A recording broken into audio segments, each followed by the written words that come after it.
ವಾಸವಿ ಸೇವಾ ಟ್ರಸ್ಟ್ನ ಎಲ್ಲ ನನ್ನ ಪದಾಧಿಕಾರಿಗಳೇ, ಸನ್ಮಾನ್ಯ ಶ್ರೀಧರ್ ಅವರೇ, ಬಾಬುರವರೇ, ವಾಸವಿನ ಅಧ್ಯಕ್ಷ ಅಂತ ರವಿಶಂಕರ್ ಅವರೇ, ಹರಿಪ್ರಸಾದ್ ಅವರೇ, ಎಲ್ಲ ನನ್ನ ಆತ್ಮೀಯ ಬಂಧುಗಳೇ, ಬಹಳ ಒಂದು ಸಂತೋಷ ಆಗ್ತದೆ. ಇಂಥ ಟ್ರಸ್ಟ್ಗಳು ಬಹಳ ವಿರಳ. ಎಲ್ಲ ಹಿರಿಯರನ್ನ ಗುರುತಿಸಿ 60 ವರ್ಷ ಸೃಷ್ಟಿ ಮತ್ತು 70 ವರ್ಷದ ದಂಪತಿಗಳಿಗೆ ಭೀಮರದ ಶಾಂತಿಯನ್ನ ವಾಸವಿ ದೇವಿಯ ಸಮಕ್ಷಮದಲ್ಲಿ ಎಲ್ಲ ಒಳ್ಳೆಯದಾಗಲಿ, ಕುಟುಂಬಕ್ಕೆ ಒಳ್ಳೆಯದಾಗಲಿ ಅಂತ ಇವತ್ತು ಎಲ್ಲ ಪದಾಧಿಕಾರಿಗಳು ಆಯೋಜನೆ ಮಾಡೋದು ನಿಜವಾಗ್ಲೂ ಕೂಡ ಬಹಳ ಸಂತೋಷ ಆಗ್ತದೆ. ನಾನು ಕೂಡ ಮುಂದಕ್ಕೆ 60 ವರ್ಷ ಆಗುತ್ತೆ, ಎಲ್ಲ ಒಂದು ಕಡೆ ಜಾಗ ಕೊಡಿ ಕೂತ್ಕೊಂಡೆ. ಯಾಕೆಂದ್ರೆ 60 ವರ್ಷ 70 ವರ್ಷ ಏಜ್ ಆಗಿದೆ ಅಂತಲ್ಲ, ಒಂದು ಜವಾಬ್ದಾರಿ ಅಂತ. ಇನ್ನ ಹೆಚ್ಚಿನ ಆಯುಸ್ಸು ಆರೋಗ್ಯ ಕೊಡ್ಲಿ. 70 ವರ್ಷ ಆದ 80 ವರ್ಷ 4 ವರ್ಷದ ದರ್ಶನ ಆಗಲಿ, ಎಲ್ಲರಿಗೂ 100 ವರ್ಷ ಬಾಳಲಿ ಅಂತ ಹೇಳಿ ಇವತ್ತು ಒಳ್ಳೆಯ ಒಂದು ಕಾರ್ಯಕ್ರಮವನ್ನು ಇವತ್ತು ಈ ವಾಸವಿ ಗ್ರೂಪ್ ಅವರು ನಮ್ಮ ಸನಾತನ ಧರ್ಮದ ಬಗ್ಗೆ, ಸಂಸ್ಕಾರದ ಬಗ್ಗೆ ಇಡೀ ಒಂದು ರಾಜ್ಯದಲ್ಲಿ ಇವತ್ತು ಕೆಲಸವನ್ನು ಮಾಡ್ಕೊಂಡು ಬರ್ತಾರೆ. ಇವತ್ತು ನಮ್ಮ ಧರ್ಮ ಉಳಿಬೇಕು, ಧರ್ಮ ರಕ್ಷಿತ ಅನ್ನಂಗೆ ಎಲ್ಲ ಕೂಡ ಯಾರು ಈ ಧರ್ಮದಲ್ಲಿ ಸೇರಿಕೊಂಡು ಇಂಥ ಒಳ್ಳೊಳ್ಳೆ ಕೆಲಸವನ್ನು ಮಾಡ್ತಾರೆ, ಧರ್ಮ ಕೂಡ ಅವರ ರಕ್ಷಣೆಯನ್ನು ಮಾಡುತ್ತೆ. ಆ ದೃಷ್ಟಿಯಿಂದ ಇವತ್ತು ವಾಸವಿ ಸಮಾಜ ಗ್ಯಾರಂಟಿ ಆದರೂ ಮಾತಾಡಬೇಕಾಗಲ್ಲ. ಅದಕ್ಕೆ ಮನೆ ಮನೆಗೆ ವಾಸವಿ ಸೇವಾ ಟ್ರಸ್ಟ್ನ ಎಲ್ಲ ಆತ್ಮೀಯ ಬಂಧುಗಳೇ ಹಾಗೂ ಆದಿವಾಸಿ ಸಮಾಜದ ಸಕಲ ಬಂಧುಗಳು, ಸನಾತನ ಧರ್ಮದ ಒಂದು ಭಾಗ ಈ ಶಾಂತಿಯುಗಳು ಕೂಡ ಆಗಿರುತ್ತೆ.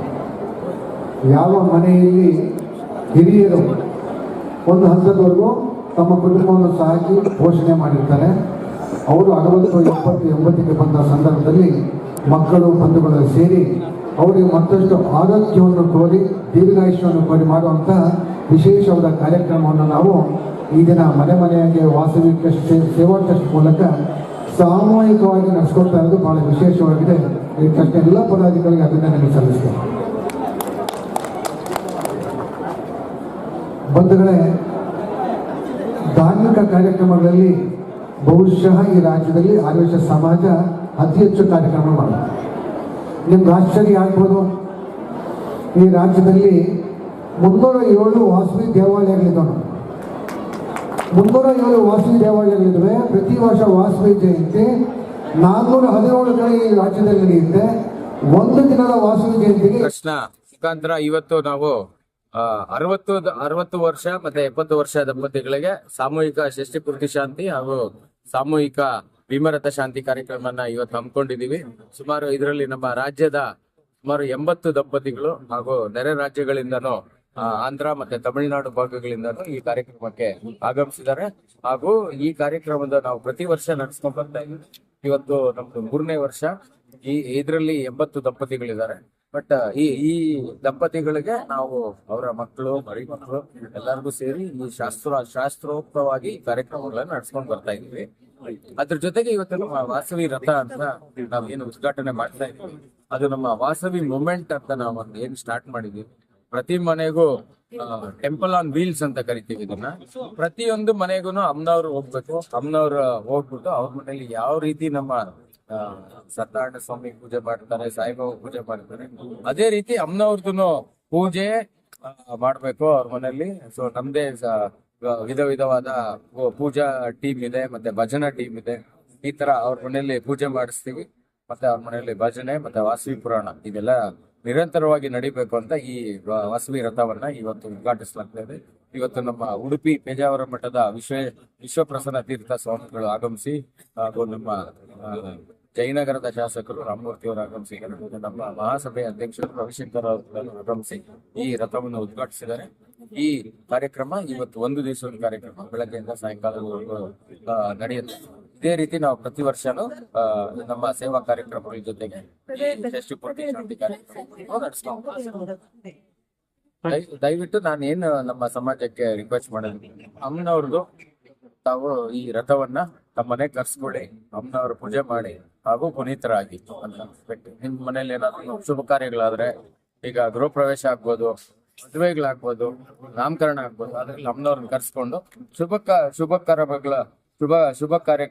ಕಾರ್ಯಗಳನ್ನು ನೆರವೇರಿಸ್ಕೊಳ್ಳಿ ಅಂತ ನಾನು ಈ ಮೂಲಕ ಕೋರ್ತಾ ಇದ್ದೀನಿ. ನಾನು ಹರಿಪ್ರಸಾದ್ ವರದ, ಈ ಸಂಸ್ಥೆಯ ಅಧ್ಯಕ್ಷ. Thank you sir. ಇವತ್ತಿನ ಕಾರ್ಯಕ್ರಮ ಮನೆ ಮನೆಗೆ ವಾಸವಿ ಸೇವಾ ಟ್ರಸ್ಟ್ ಮೂಲಕ ಅತ್ಯಂತ ವಿಶೇಷವಾದ ಕಾರ್ಯಕ್ರಮವನ್ನು ಬೆಂಗಳೂರಿನ ಶಿವ್ ಕನ್ವೆನ್ಷನ್ ಅಲ್ಲಿ ನಡೆಸ್ತಾರೆ. ಸಾಮಾನ್ಯವಾಗಿ ನಮ್ಮ ಹಿಂದೂ ಧರ್ಮದಲ್ಲಿ ಒಂದು ಪದ್ಧತಿ ಇದೆ. ಯಾವುದೇ ಹಬ್ಬ ಹರಿದಿನಗಳಾಗಿರ್ಬೋದು, ಹುಟ್ಟುಹಬ್ಬಗಳಾಗಿರ್ಬೋದು, ಯಾವ್ದಾದ್ರು ಮಾಡಿದಾಗ ಅದಕ್ಕೆ ಹಿನ್ನೆಲೆ ಇರುತ್ತೆ. ಅದೇ ರೀತಿ 60 ವರ್ಷ ಮತ್ತು 70 ವರ್ಷ 80 ವರ್ಷ ಇದ್ದಾದಾಗ ಆ ದಂಪತಿಗಳಿಗೆ ಅಥವಾ ವ್ಯಕ್ತಿಗಳಿಗೆ ನಾವೊಂದು ಶಾಂತಿಯ ಕಾರ್ಯಕ್ರಮ ಮಾಡ್ತೀವಿ. ಕಾರಣ, ಮನದಲ್ಲಿ ಎಲ್ಲ ದುಗುಡಗಳು ಮುಳಿಬೇಕು, ಒಳ್ಳೆ ಆರೋಗ್ಯ ಸಿಗಬೇಕು. ಮನೆಯಲ್ಲಿ ಅವರು ದೇವರುಗಳ ರೀತಿಯಲ್ಲಿ ಮನೆಯಲ್ಲಿ ಇರೋರಿಗೆಲ್ಲ ಮಾರ್ಗದರ್ಶನ ಕೊಡ್ಬೇಕು ಅನ್ನೋದು ಇದರ ಇತಿಹಾಸ. ಈ ಕಾರ್ಯಕ್ರಮಗಳು ಮೊದಲು ಬಹಳ ದೊಡ್ಡ ಸಂಖ್ಯೆಯಲ್ಲಿ ನಡೀತಾ ಇತ್ತು. ದೊಡ್ಡ ಕುಟುಂಬಗಳು ಸಣ್ಣ ಕುಟುಂಬಗಳಾಗಿ ಮಕ್ಕಳು ತಂದೆ ತಾಯಿ ಜೊತೆ ಮಕ್ಕಳು ಇಲ್ದಿರೋಂಥ ಒಂದು ಸಂದರ್ಭ ಇದು. ಇದನ್ನು ಮನಗಂಡಂತ ನಮ್ಮ ಟ್ರಸ್ಟ್ನವರು ಸಾಮೂಹಿಕವಾಗಿ